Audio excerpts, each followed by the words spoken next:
and welcome to the Real Estate Mogul MD podcast.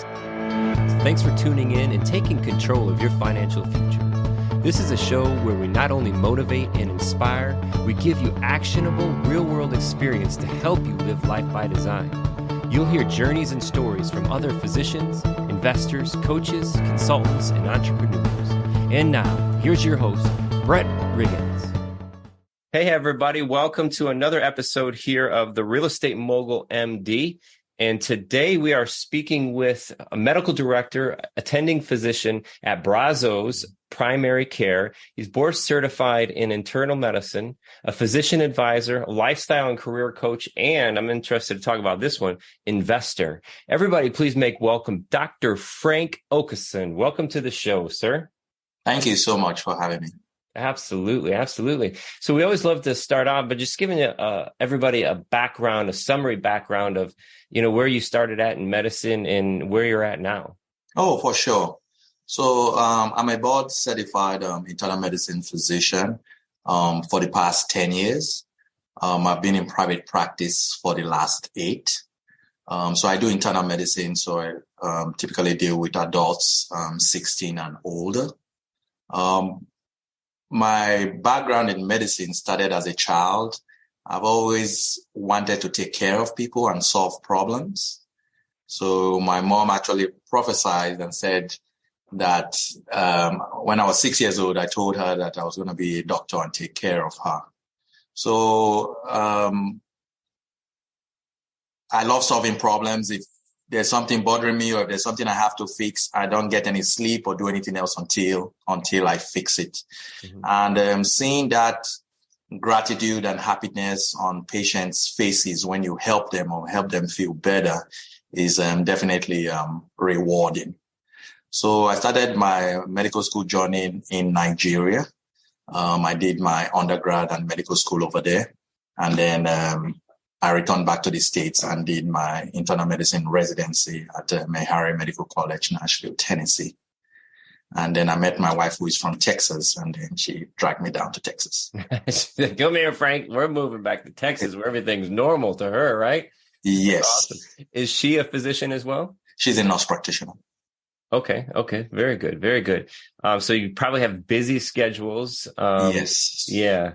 So tell us a little bit about the change then from, you said you've practiced for about 10 years now and private for the last 8. So what was that changing point for you to go to private? So what happened was when I got out of residency, I took a employed position just to get my feet wet, kind of understand the business of medicine and see what it was about. But then I noticed that I kind of had my own way of doing things. And it seems like I was kind of continuously butting head with management because I wanted to do things my way, which I felt worked better for myself and for the patient. But management, who really didn't have a medical background, didn't see it my way. So I was like, you know what? I will just go hang a shingle and set up something and do things my way that works for me and be my own boss. Great. So that W-2 experience, just getting your feet wet, but then soon you learned what I always say, you learn what to do and what not to do. So kind of in that experience enabled you to see what you want to do and things that you don't. Interesting too, you mentioned that management didn't have medical or medicine experience. That's across the board in so many different professions where we've got one hand trying to tell the other what to do, and neither one of them have been in each other's seats. Yeah. So how does that feel? For them, it was more of a numbers game. They were just looking at those patients as numbers and profits and losses and all of that. But those people to me were human. They had names. They had faces. Right. And as a physician, we're trained to have the patient's best interests at heart. And it's not a profit or a number game. Interesting. So now on your own here, what was that like taking that jump? What was that feeling for you? No, it was a very scary feeling, especially when you have a young family, you have a mortgage, You have all sorts of debt, going from a regular paycheck every 2 weeks to not knowing if you're going to get paid. It's really a leap of faith. And I'm actually very, very happy that I did that, because it opened my eyes to so many things and so many more opportunities that I wouldn't have come across if I stayed in my employed position. And then it also made me understand the business aspect of things, like how to do payroll, how to do accounting, how to set up a QuickBooks. Because when you're in an employed position, you have somebody who does all that for you. All you do is just show up and see patients. Yeah. But in the private world, seeing patients is only half of the job. You have to do the other half on how to get paid and how to keep the lights on and keep your staff happy. So yeah, it's I call it a mini MBA. Yeah, absolutely. And you get to see what that other hand was doing when they were focused on the numbers, because no matter what, that joy of getting that regular paycheck every 2 weeks is not having to worry about it being funded. But when you're on the other side, is you're concerned and certain that everybody else gets paid and you get paid last. Yes, that's so true. Yeah. So that I know that's always stressful. And through the years, I've experienced that myself. And sometimes it just feels like, especially in startups, it just feels like, man, there's so much money going out, and there's just so little coming in. Yes. That old saying of rubbing nickels together, and it's and then sometimes you start second guessing yourself. Did I make the right decision? Should I just have stayed where I was? Oh yeah, and be comfortable? But I mean, in life, no risk, no reward. So yeah, you have to sometimes get uncomfortable and get out of your comfort zone. Absolutely. In order to break barriers and try to do the things you're trying to do. Absolutely. And I think that's just great for everyone out there who is considering that, or, just getting into the W-2 position with the idea of going private. But it's going to be uncomfortable. And it gives me goosebumps to think about it, Frank. In my experience, going through that same instance in just a different profession, but with challenge, there is no change without challenge. Yeah. So we find ourselves, staying away from the inconvenience of taking that leap of faith. Yeah. But everybody that goes through it, guess what? On the other side of that turn is something magical.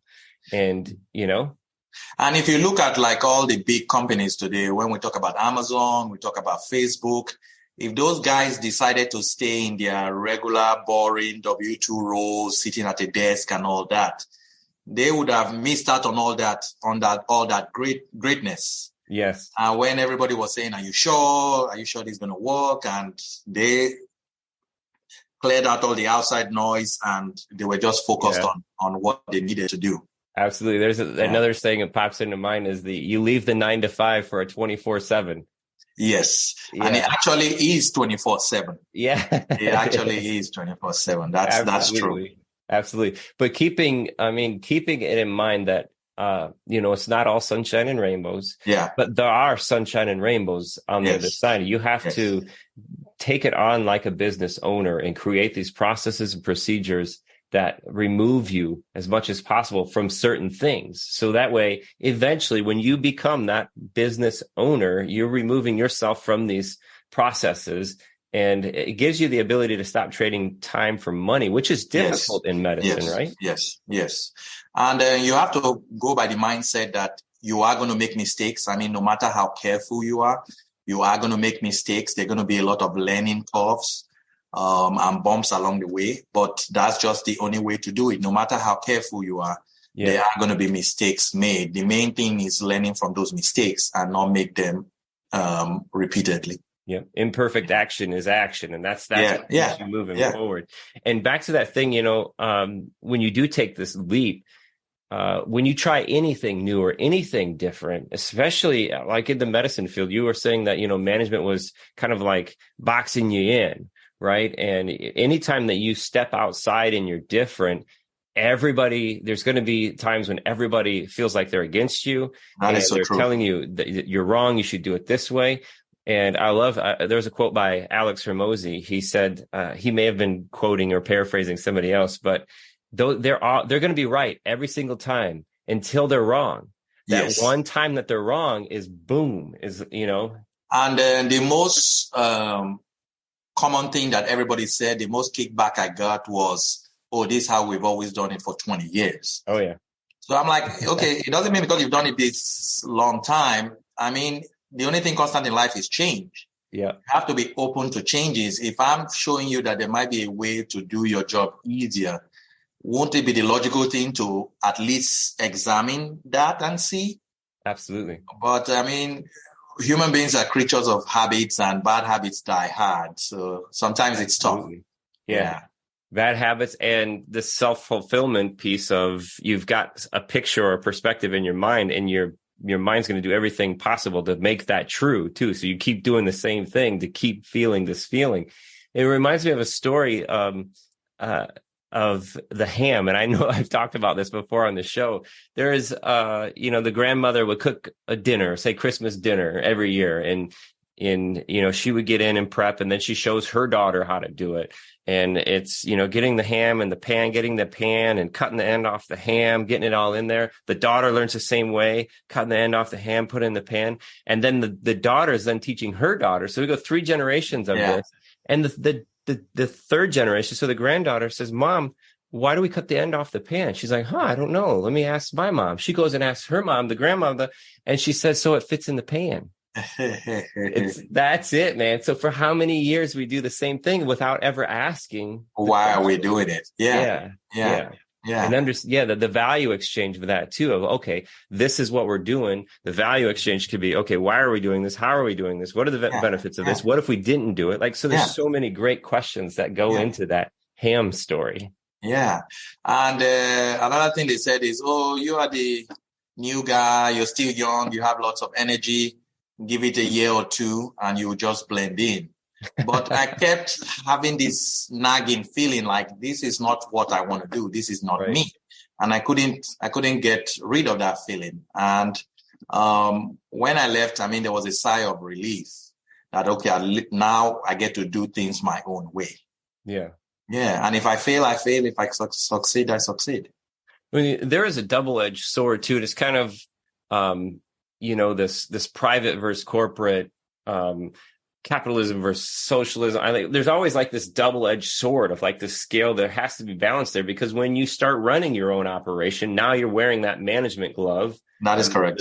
The quick MBA that you got in business there, you've got both gloves on. Now you understand when you go and ask somebody, say, okay, here's our procedure. This is what we're doing. And then you get feedback, like everything that you're trying to do, you're always getting bounced. Hey, why don't we do this? Why don't we do this? Yes. No. Listen to me. Just go do this. Get it done. I'm busy. I'm over here. So what's that balance now with both gloves on? So what I try to do is I try to do it as a team approach. So not really my way or the highway. I let them know what the protocol is going to be, and let them know why we're doing it. Like with your story about why are we cutting the ends. Yeah. If people understand why we are doing things, there's more buy-in. There's more participation. Absolutely. There's more involvement. But if you just tell somebody to jump and they don't know why they're jumping, then you run into problems. And I let them know that no plan is cast in stone. Everything is fluid. Everything is flexible. If we try it this way and we see that it's not working, I'm open to suggestions. Mm-hmm. What we're trying to do is have a well-oiled machine where everything moves smoothly. We reduce the risk of making any errors. We're very efficient with our time and personnel management. That is the goal. So periodically, we have team meetings where we go through our protocol and our processes. Like you said, you have to talk to the person in the trenches to really understand what they're doing and how they can work efficiently. You are not in their shoes, so you really don't have a full idea of what they encounter. And everybody is an important part of the team. There's no, or you're the doctor, you're the boss. Everybody has an equally important role. So I tell them we work as a team. If one person is slacking, everybody's slacking.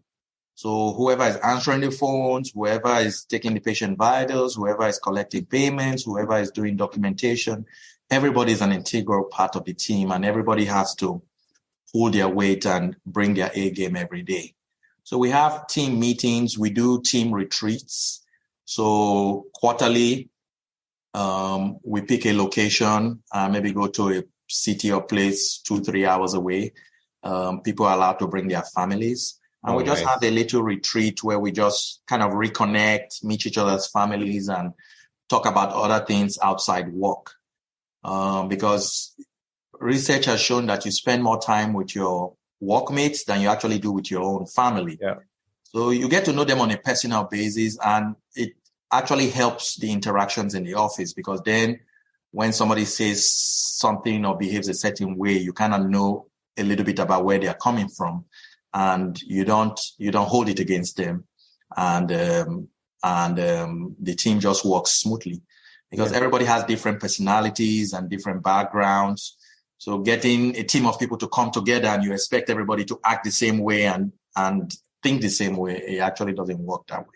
Yeah, and building that culture is just is so important. And understanding, building it as a family culture is understanding that everybody has their own journey and everybody has their own hierarchy of values and anchored beliefs. That's correct. So when you get to know somebody on that personal level, you can see how they're weighing their differences when things get stressful or chaotic, or why are they not following the directions that are laid out.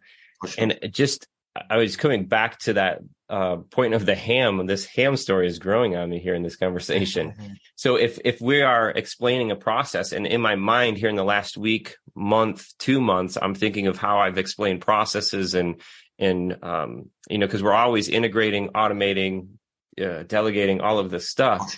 So when I'm looking at it, if the grandmother would that first time around would have said, okay, we take the ham here, we grab the pan, we cut the end of the ham off so we can fit it in the pan. And then now, just by explaining that one little step, the next time that the person repeats that process and that pan is different, then if he or she was saying, okay, I'm going to cut the end off the ham so it can fit in the pan. Wait a second. The pan's big. I don't need to do that step. Yeah. Right. So that's just beautiful. It was so well put, Frank, on explaining the purpose in the process. And it also comes in very handy too when you have new staff who you are trying to onboard. Because if you train your current staff poorly, then like you said about that story of the ham, that poor training is going to kind of go down the generations. Yes. So you want to make sure that you do a great job training that initial staff so that they have a full understanding of how they are doing what they are doing and why they are doing it. So that way, if you have some new staff that they have to train, those people get the proper training. Because if you just have bad training, then you have like 3 or 4 generations of poorly trained staff. And then you have to go back and retrain everybody. And that is a big hassle. So year 8 now on private. I'm going to take you back to year 1, day 1, and that first day, whether it's in an office or a rental space or wherever you're at. And we're talking about these processes and procedures. I'm assuming you start with nothing. You don't acquire a business that's got manuals and procedures and all of this, right? You're starting your own thing. So how did Frank start? What did Frank do when there was nothing? Yeah, like I said, it was a steep learning curve, because I literally started from nothing. I had to rent a space. I had to get furniture. I had to get computers. I had to interview and hire staff. So day 1, it was like trying to get everything together. Make sure the printer worked, make sure the phone worked, make sure the computer worked, getting the office. You were the equipment doctor at that time. Oh, yes. I was IT. I was everything. So making sure everything was connected, making sure the phones worked, getting the staff familiar with the process of how the office was going to flow. So it was a lot of moving parts. Yeah. And when you started too, what you said, getting the staff kind of oriented, what was the staff makeup when you first started too? So I started very bare. I had only 2 staff. And they were kind of cross-trained where they could each do each other's duties. So I kind of let them know that, hey, you're going to have to multitask. You're going to have to think on your feet. This is going to be kind of like a fast-paced practice. We will not throw you out to the wolves. We'll make sure you have the right training and the tools to make you successful. But this is not a place where you're going to come and stay on your phone and expect a paycheck. You have to come ready to hit the ground running and do what you have to do. So initially, there was a lot of staff turnover because unfortunately you get these staff, you talk to them during the interview, they sound motivated, but when they come in to start the position, you just find out it's not a good fit. Mm-hmm. And I mean, you try to train and encourage and all that, but at some point you just see that it's not working. So initially there was a little bit of a turnover trying to get the right staff for what we are trying to do. Mm-hmm. Because one thing I'm very big on is excellent customer service. I like to treat my patients like family. Mm-hmm. Yeah, like I said, it's not just a numbers game to me. I have to see 30 patients every day or no. I'm building long-term relationships. So I get to know them on a personal level. I get to know how many grandkids they have. Mm-hmm. I get to know where they went last on vacation. So it's a long term. I'm in it for the long term. It's a marathon. It's not a sprint. So from the time they walk in the office, I want them to be greeted by a smile. I want the place to be welcoming. I want it to be inviting. Mm-hmm. Yes. Absolutely. No, that's great. And there's definitely a challenge that's presented there when you do build that family culture in a business perspective. You always have to be wearing the business pants. So when that time has come, and I would encourage everybody, when you have that feeling, have that conversation, because some of the most difficult things that I've had to deal with or address is avoiding the inconvenience and leaving that person in a role that they shouldn't be in. Yeah. So when that happens, when you get a feeling, have the conversation, approach the inconvenience, because the inconvenience just keeps compounding and compounding and compounding. That is so true.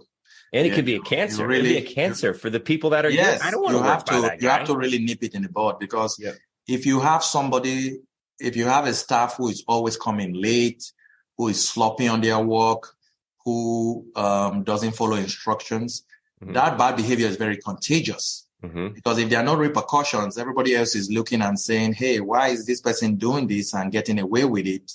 And then that person just kind of drags everybody else down. So when there are issues like that, it has to be addressed immediately, and you try to rectify it. And if not, you possibly have to make some changes. Yes. What you permit, you promote. Yes, so that is so whatever true. you allow is whatever you saying, hey, everybody, this is what we do. And staff, they will try to test boundaries. So they will do something the first day and see your response. And if they say, oh, I got away with this, then they try to do something more. And then it just escalates. And then, like I said, before you know, you have a toxic work environment. Yep. And you can go from making a decision to just let that person go and keep everybody else to losing everybody. Yep. Yep. Yeah, you can potentially lose everybody and lose some very good staff. Yeah, and that could keep good staff from wanting to be there or to stay there, one of the two, because it's always a challenge. Yeah, because good staff, they're going to have options. I mean, if they are really that good, they're going to have a job in a week or two. Yep. So you don't want to lose good staff over one. You don't want to lose so many apples over just one bad apple. Absolutely. Yeah. Now, in your practice, Frank, do you, 8 years into this, do you own the facility that your practice is in currently? Yes. Interesting.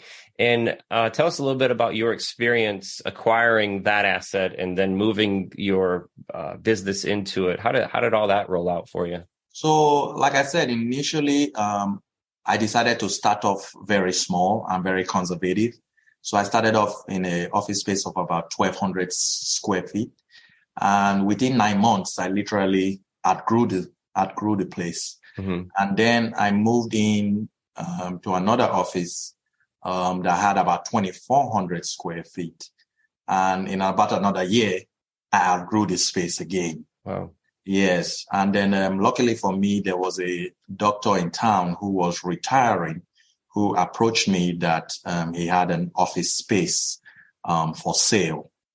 And we were able to come to an agreement, and I purchased the place. Because I've come across physicians who have rented a particular office space for 20, 30 years, and now they're regretting, like, hey, I just paid all that rent to somebody else when I could have bought a building and owned a building and actually paid myself. And then now in retirement, I have another nest egg to fall on retirement. So when I saw all of that, I was definitely open to owning my own building because it's a no-brainer. I know I'm going to be in the profession for a couple more years. You're going to be an anchor tenant. Yeah. So why am I going to continue to pay all that rent to somebody else? Yeah. I love it. I mean, as a building owner myself, I love renters. I've got so many properties where one single tenant has paid for the property multiple times. Yes. It's awesome. So you went from 1,200 to 2,400, then you purchased that building that you purchased. How big was that? It's 4,000 square feet. 4,000. Awesome. Yeah. So definitely big enough. So into that term, I like that approach too, Frank, because you got your first test. You got what I call a bullet. You shoot that bullet, see if we're on target. And then that bullet hits. So I'm going to shoot a cannonball, right? And that cannonball grew into that 2,400 square feet. And then boom, now you're ready for war. You can shoot that missile, buy that place, and you say, hey, I'm going to be my own anchor tenant here, which I love because in commercial real estate, you actually control the value of the building. For sure. By controlling the rent. The rent, that's correct. Yeah. And the way that income is taxed is different than the way that the income is taxed inside of the business as well, too. So there's so many cool things that happen when you own that real estate. Yes. And we know real estate only actually goes up. Long-term real estate actually goes up. So 10, 15, 20 years from now, it's just growing in appreciation. Yep. Yeah. Appreciation. And man, that situation puts a smile on my face. So congratulations.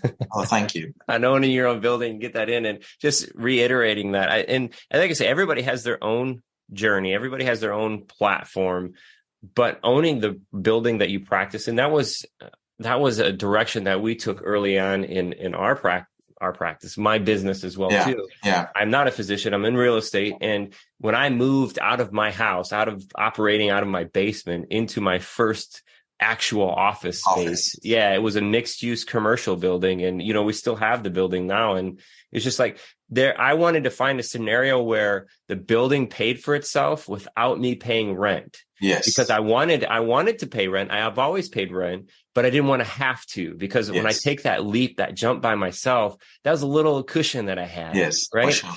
The building owner could be, have a little family friend if I couldn't make rent or something, And also too, in the physician world, and I've actually had this conversation with, a lot of younger physicians who I am mentoring, who are thinking of going into private practice. A lot of times when you go looking for a building, especially in like a shopping mall strip center, it's just going to be a shell.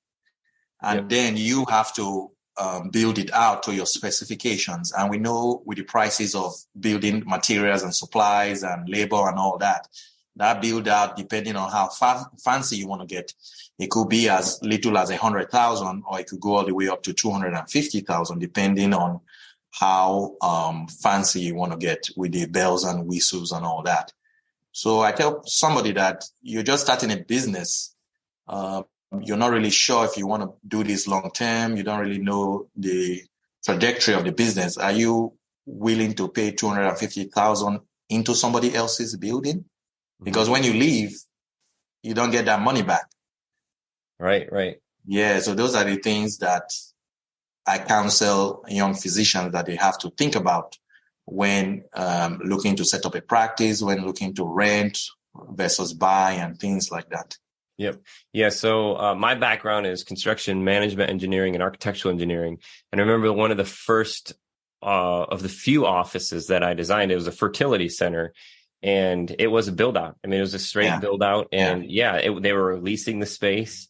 And I remember like thinking back to the day, the building owner working with the building owner and the tenant as the client, and designing all of these rooms. And we had actually designed rooms for growth in that scenario. Yeah. We had 3 or 4 rooms for growth. Yeah.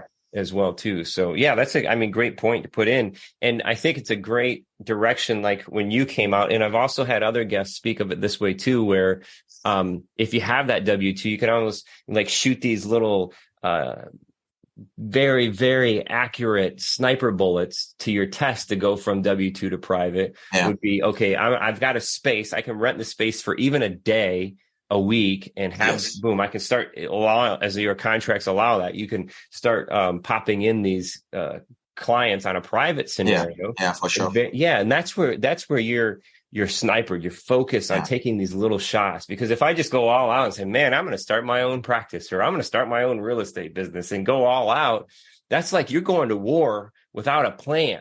Right? That is so true.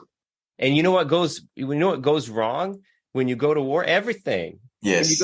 Everything goes wrong, right? Yes. The first time you take a lead in a job or something, like you go into it, or maybe you're a quarterback and you go into a football game, everything's going to go wrong. And there's a quote, Frank, that jumps into my mind when I'm always training my salespeople, is from Mike Tyson, actually. And he says something, he said, everybody's got a plan until they get punched in the face. And that's in the boxing world. It's like you can plan and practice and get all out. But if you don't take those small sniper shots and you have that muscle memory going into it, it's just going to be a mess. For sure. So that's exciting. And then what else? Like, so you've got some commercial real estate there. What other types of real estate, if any, have you gotten into, Frank? I also am into single family rentals as well. Interesting. Yeah. Interesting. And what about those kind of drew you to the game? So like that lane, because everybody's got there are different lanes in real estate, but single family is definitely a lane. What drew you to that? I would say that living in Houston, the population of Houston has been growing significantly in the last couple of years. Houston now is the fourth largest city. Oh, wow.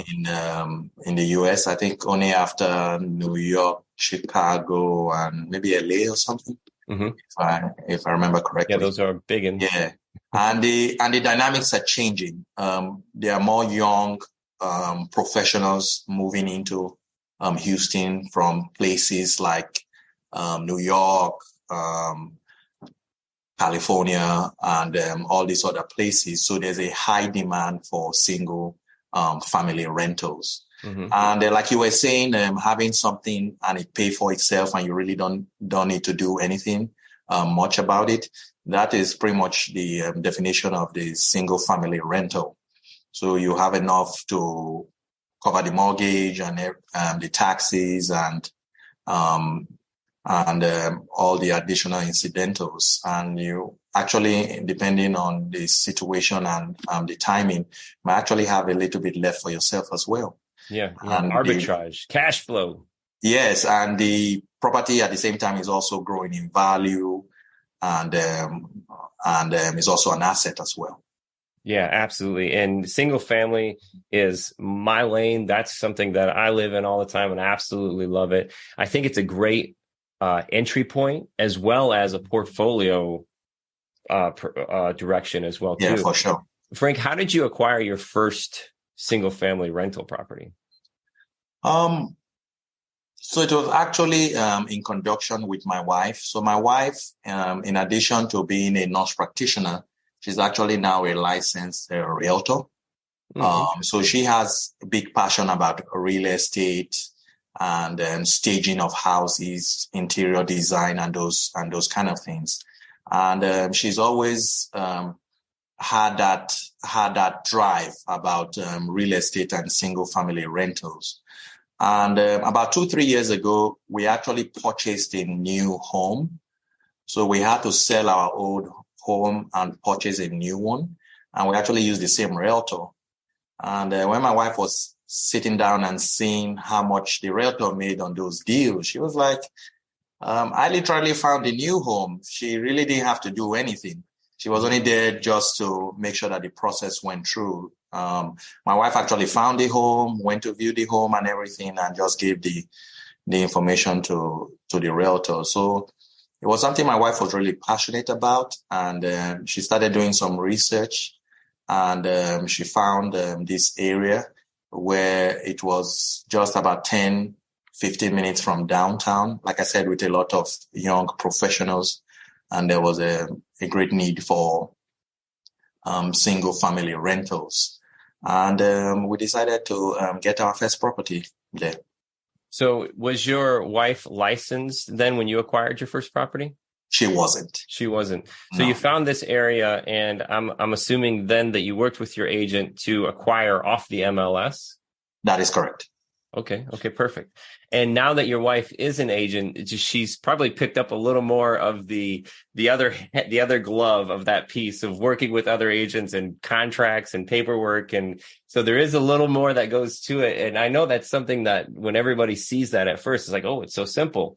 Yeah. But once you get in and you get your hands dirty and you put that other glove on, there's lots of other pieces that go along in the transactional piece of it.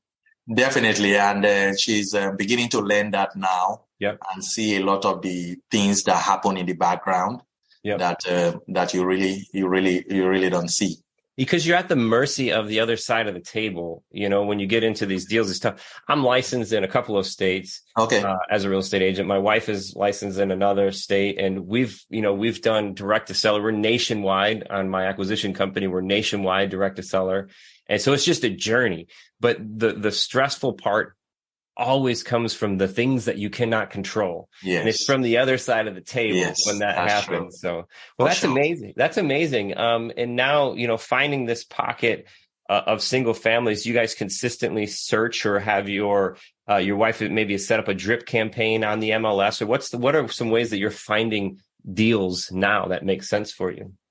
So routinely she just kind of scans through the MLS, looking at properties and places and see if it makes any sense. Mm-hmm. Sometimes she might drive around, check 2 or 3 properties, talk to the agent, do some viewings,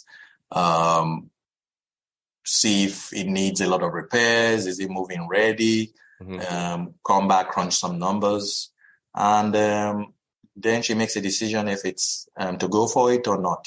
I mean, sometimes you put in offers for some places, and the other side might decide to go with another offer, and you don't get it, and things like that. Yeah.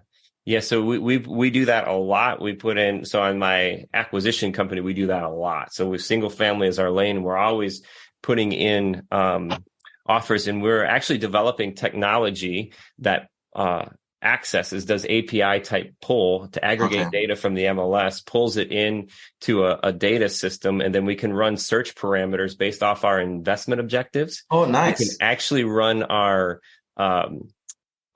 script that says, hey, if this is a finance purchase, this is my investment objective. I need this ROI. I need this cash flow, that arbitrage we were talking about. And it could bounce out into our CRM system, because then we can tie it. We can actually aggregate data from sources that tell us rent ranges as well, too. Oh, for sure. Oh, yeah. So this is beautiful. This is getting me excited now, Frank. I love it. But just think about all the time that you can save.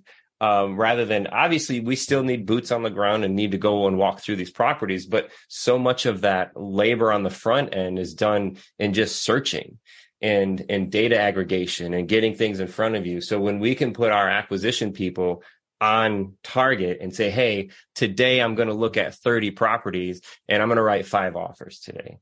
So there's just so many ways. And I've heard it for the last couple of years too, like real estate is so far behind when it comes to technology. Yes. And the one of the biggest problems I feel, Frank, is how difficult it is to get access to the data. The realtor.com world, the world of the National Association of Realtors, have like this stranglehold on the real estate data. Yes, a lot of it is not public information, unfortunately.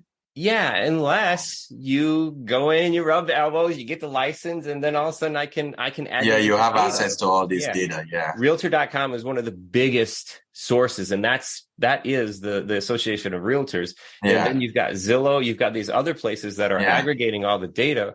Yeah. And it is a massive, there's so much power there. There's so much information there. For sure. It's exciting. But even without that, Frank, we share with everybody, the way that we do it, and the way that we will go out and we'll use Zillow Rent to track things down. You can use places like Rentometer to pull in this information, because that's really key, is understanding the numbers. Yeah, for sure. And just like when we talked about going from W-2 to private in medicine, you got to do the same thing in real estate too. You got to shoot these little bullets. You shoot these little bullets, and once one hits, boom, okay. Now, boom, I like that one. I'm going to shoot a cannon. I'm going to grab this one.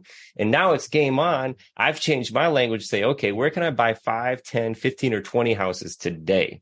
Now it's game time, because we've got the process down. Yes. And it ties in, man. I just, in this conversation today, just feeling the business side of it. When we went from W-2 to private practice, same way with real estate. Every process has a purpose. And if I explain my purpose while I'm explaining my process, then my family culture team can build this together, and we can understand and work together as a team. And then we can go from 1 house to 2 houses to 5 houses to 10 houses. What is the portfolio look like to you that says, hey, this is exactly what I'm looking for? Like, is there, I love when people try to pry numbers out of me. I'm going to do it to you today, Frank. What is that like? What does a portfolio look like for you? Is it the passive income it's producing? Is it the equity in the assets? Is it knowing that, hey, I have 20 houses, I have 50 houses, I have X amount in passive income? What's that goal for you? I would say it's probably a little bit of everything. Knowing that you have that equity where if something happens, you have some equity you can tap into. Having that passive income that you know that, hey, I can be on the beach in Hawaii, and I know that at the end of the month, this is coming in if I lift a finger or not. So having that knowledge and having that basis, it does a lot to your thinking and your decisions. So then you can start thinking, okay, what is my monthly expenditure? How much am I getting in passive income? How much am I getting here? Can I start maybe cutting back at work? Can I say, okay, because at some point, I mean, initially we all work very hard, but it gets to the point you have to now start thinking about that work-life balance, where it's not just all about work. Are you making time for family? Are you making time for your own personal health? Taking care of yourself physically, spiritually, psychologically. So then you start to say, hey, can I seriously maybe retire at 45 or 50? Hey, can I seriously go from maybe working 5 days a week to 3 days a week and start pursuing other things I'm passionate about? So you start having those conversations and start, like you said, looking at those numbers and seeing what you need to do, what needs to change, and start having those serious conversations. Because initially when you're in that building phase, it's like you have tunnel vision.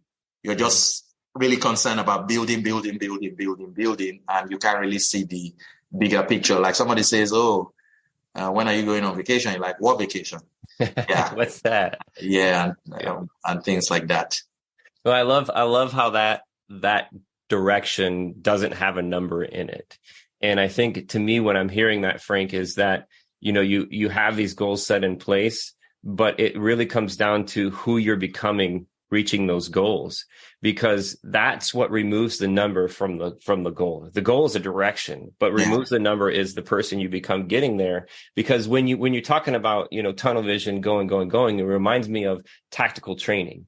And when you're in a tactical training chaos, you get tunnel vision. Yeah. So if you're down training, the one thing that you do when you come off target is you lift your head and you train yourself to look side to side. Yes. So think about this in business, in investing. So if I'm tunnel vision, then I'm not becoming that person. I'm becoming that target. When I lift my head up and look around and see where I'm at, oh, wait a second, I've got to readjust. Oh, yeah, for sure. This is not who I need to become to hit that, right? So I think that's great advice, Frank. It's awesome. What would you say if you could go back 10 years? 10 years is like just starting that W-2, right? In that direction. If you could catch Frank and say something to Frank, what was one thing you wish you could tell yourself 10 years ago? What I would say is, I think a lot of times we don't start investing early. We wait till, let's try to get that big paycheck, or let's try to do this before we start investing and planning for the future. I think we need to start investing a little bit earlier. And it doesn't have to be like a big amount of money or anything. It could be something as low as $50 a month or $100 a month. Or investing in your future could be something just like getting a life insurance policy. We know that when you get a life insurance policy way earlier, when you're younger and don't have any chronic comorbidities, you're able to get a cheaper rate and lock it in. When you wait till you're in your mid 40s and 50s and you're now heavier and maybe high blood pressure and all of that, then you have to pay a rate that will be 3 or 4 times the rate you would have paid 10, 15 years earlier. So in any situation or any stage of life, I feel like we can save. It's just the mindset. It's not really a number thing. Even if it's $20 or if it's $40 or if it's $1,000. I think people need to get in that investment mindset way earlier. And like I said, it might not be physical money. It might be a 529 for a child. It might be a life insurance policy.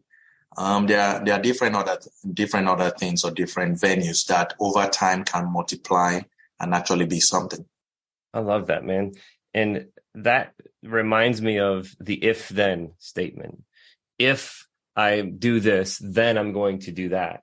And it not only with money, but it aligns with happiness. Like if I get this truck, or when I get this truck, or if I get this job, then I get this happiness. But if you live in if then or if when kind of idea, you will never be happy in the moment. And the same thing with money. If you live in that if then, if when scenario, you'll never be wealthy in the moment. So living for the moment, being present, and that idea about life insurance, man, my wife has a permanent life insurance, and my father-in-law had gotten her for a long time ago when they were just young kids. Well, that has actual monetary value to it. And the fun thing about this is you can borrow against that, pay yourself interest. Yeah. And I got this cash out, and there's for most policies, I don't have a hard time when I have to get that back in there. If you borrow from a Roth IRA or a certain penalties. You can have a disbursement. But you can borrow against those and have like a 60-day kind of period. As long as you get back in there, it's not a disbursement. So you can borrow against them. But the permanent life insurance is very interesting. I can't tell you how many times that's been fuel for our investing fire, because I can borrow, pay myself interest, and just think of the velocity of that money. Yeah, so I'm paying myself interest, and I'm doing 12, 15, 20% in real estate with it. It's awesome. So don't wait. Don't wait for if, then I'll do this. Frank says, do it now. Start little. Start with something. Yeah. The very first thing, contribution I made to my Roth as a self-employed, licensed general contractor, I was really young, was $300. Oh, wow. That $300 was sat in there for years and years because I had the idea. I set it up. Yeah. But guess what? Now I have Airbnbs in my self-directed Roth IRA. This same account that started with $300, I own real estate in it. Nice. And the same account too, you can now leverage out against that, which you can't do in the money market without getting penalties. Yeah. I will suggest that you seek consultants and advisors on this path. But there's so much possible, and it all starts with the seed, taking action. No if-thens. Yes, and like I said, you can never go back in time to really change things. But that is the kind of advice I'm giving young physicians and people who I mentor. Like, hey, you got to start early. Don't wait and say, oh, I have to get this 6-figure job before I do this, or I have to get this before I do that. It becomes harder as you go along. It doesn't get any easier because as your income level goes up, your responsibility is going to go up. Mm-hmm. Your family is going to want to go be in a bigger house, in a better neighborhood. You want to drive a fancy car. So as the income goes up, your expenditure and things are also going to go up too. So it doesn't get any easier. You're not going to just have this big pile of money that you're not going to know what to do with it. Mm-hmm. Yep. Yeah. So you can always start at any stage with any amount. And that's also another struggle for all physicians is when I forget Parkin's law, I believe it's called. It's like things expand to the limits in which we give it. So Yes. when we go from 40K, 60K a year, our expenses are fulfilling those limits, right? And then all of a sudden we go for 250, 300 a year. Then what happens? Boom, there goes our expenses expand like that. So that's something that everybody has to watch. Man, your time, extremely valuable. And I just want to give everybody a way that they can reach out and find you. So from the medical practice side, you've got your website. That's Frank Okosun, MD. So FrankOkosun, OkosunMD.com. That's one that you can find your practice. Yes. Brazos, right? Did I say that right? Yes. Man, come on, just stacking them up. That's awesome. And that's based in Lake Jackson, Texas. But the other way they can reach you is your LinkedIn. And that's how we crossed paths. Yes. And that's Frank Okosun Jr., MD. And then we've got some numbers, the tag. You can actually change this too. Oh, okay. Yeah, you can change that. Okay. But it's currently 6A10875. You can get rid of all of that. Oh, okay. You could, if it's not taken, you could really just say Frank the Man or Frank is the Man MD or whatever you want to do on that. It's called a plug there. I need to work on that or figure that out. It's definitely much easier. Yeah, so it's easy. Yeah. But if anybody wants to search Frank Okosun Jr. MD, you'll find him on LinkedIn. And man, if you're thinking about starting a new business, going private, just wanting to be at somebody's ear about, something you're passionate about, I'm sure Frank would welcome you following, tracking him down on LinkedIn and talking with you. And when he's talking about, family, treating clients like family and just, a smile on their face when they walk in, I will assure you that when Frank came into the recording today, he had a smile on his face and it was great energy. So Frank, thank you so much for your time today, man. Oh, thank you for having me. I really enjoyed this. Yeah, it's fun. I love the conversations. I love being able to learn from your experience and, just every little instance, because it's all a stack of experiences. And when we get to share like this, it's so cool because our experiences kind of, we don't give them to other people. It's not like osmosis. You can have this, but it's just the hearing them. It makes us aware. And I love it. So thanks again, man. Yeah. And there might be somebody out there today who maybe has a big decision or they're confused on what direction they want to go that might actually learn from this conversation. Yeah. And I've had people actually reach out to me and say, hey, I like what you're doing. And that's what I'm trying to do. Yep. Can you help me get to your level? And it's very inspiring. Yeah. So you said that Frank's mom prophesied and now Frank's a doctor. Well, Brett's going to prophesy and says, somebody out here listening to this, it may not be this year, next year, somebody's going to catch this recording at some point, maybe social media, and you're going to help them confirm that feeling, trust that feeling in themselves. And yes, and the things awesome. We discussed today are going to be principles that are going to be valid 200 years from now and 500 years from now. Yes. So these are basic principles that anybody can apply to their situation at any time. Amazing. Awesome. And everybody out there listening today, thank you for your time today. I know I say it a lot. We all hear that time means everything, but really without attention, time is nothing. And you've given us your attention today. We appreciate it. Supreme gratitude for you sharing your attention with us. If you have any questions, you can reach us at info@physicianwealthsystems.com. Please don't hesitate to leave us a review. Hopefully it's a 5-star. You can do it on Spotify, Apple. Just so grateful for your time today. And until the next episode, just keep thinking, right? Keep planting. Don't think about if, and then I'm going to do this. Do it now. Follow Frank. We'll talk to everybody soon. Thanks again. All right, there it is, man. Thank you so much. I really enjoyed this. Awesome. Rock and roll show, man. That's why I keep the guitar back there. Right? Yes, and I've learned some nuggets from you too that I'm going to apply to my situation. Absolutely. Yes. I've got Real Estate Residency as a platform that we offer, and the way that I train my acquisition team and my clients with Physician Wealth Systems, because we'll do 12 properties in 12 months. Oh wow! Done for you 100%. And in order for us to do that, we've got to basically show our clients that, hey, when I put this deal in front of you, this is the way that I buy. And if we agree on these objectives, it's go time, because we're making cash offers and we're rolling. But in order to get there, there's this whole platform of learning that we've recorded and put into little videos. So Okay. I want to show that to you, because I want you to be comfortable. It shouldn't be, when you talk about single family real estate, it shouldn't be if there's enough left over for cash flow. Yeah. That should be part of the equation. For sure. And I should be confident enough in the process and the procedure to say, boom, there's my cash flow. Boom, there's my principal pay down. Boom, there's my depreciation, and be confident in that every single time.